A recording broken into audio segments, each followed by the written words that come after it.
اليوم عاجبني أسوي شوربة قرع.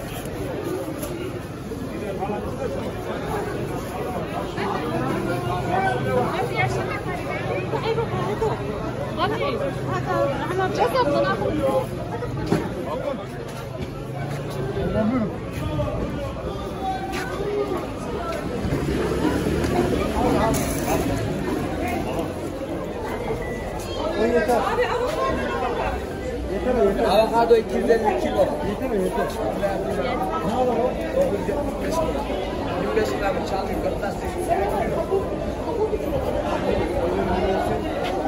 هاي فاصوليا، ناخذ فاصوليا خوخ 100 ليرة.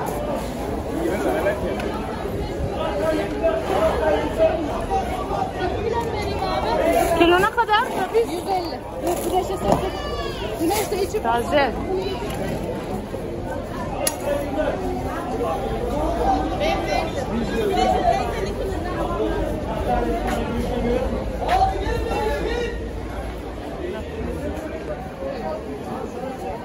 شوفي هاي نوعية البطاطس طيبة.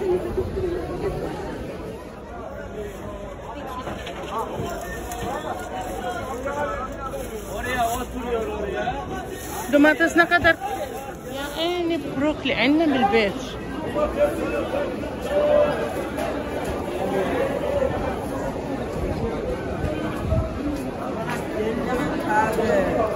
أرزايتي هذا بروكلي.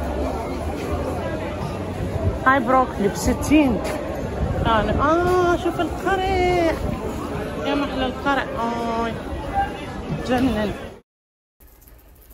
ويا مرحبا، ورجعنا لكم نسوي شوربة القرع الصحية. قطعنا القرع مثل ما تشوفون. هاي شقفة القرع دا أشوفكم إياها.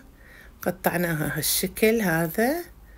وهسه نطبخها، نخلي الزبدة الصحية بالجدر.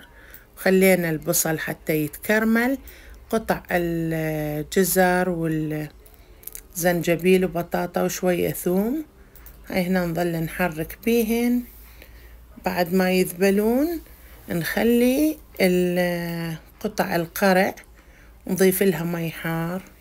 هاي قبل ما ضفنا مي حار خليت شوية ماجي وظلت يعني بالمي الحار ما استوت، وضربناها بالبلاندر وياتا الماء تصير كريمية.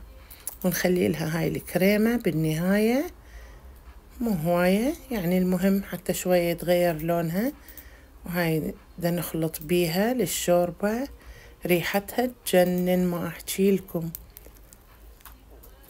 ونخلط وصبيناها وزيناها بالكريمة والبابريكا والخبز المقرمش بالفرن. شوية حبيت أغير، شوية بطاطس مقلية. وهذا الفستق، فستق عبيد جبته من السوق تازة. هاي مثل ما تشوفون، شوفوا قوامها يجنن. شوربة الخريف الصحية يعني، ريحتها وشكلها الحمد لله. وتابعوني. باي باي.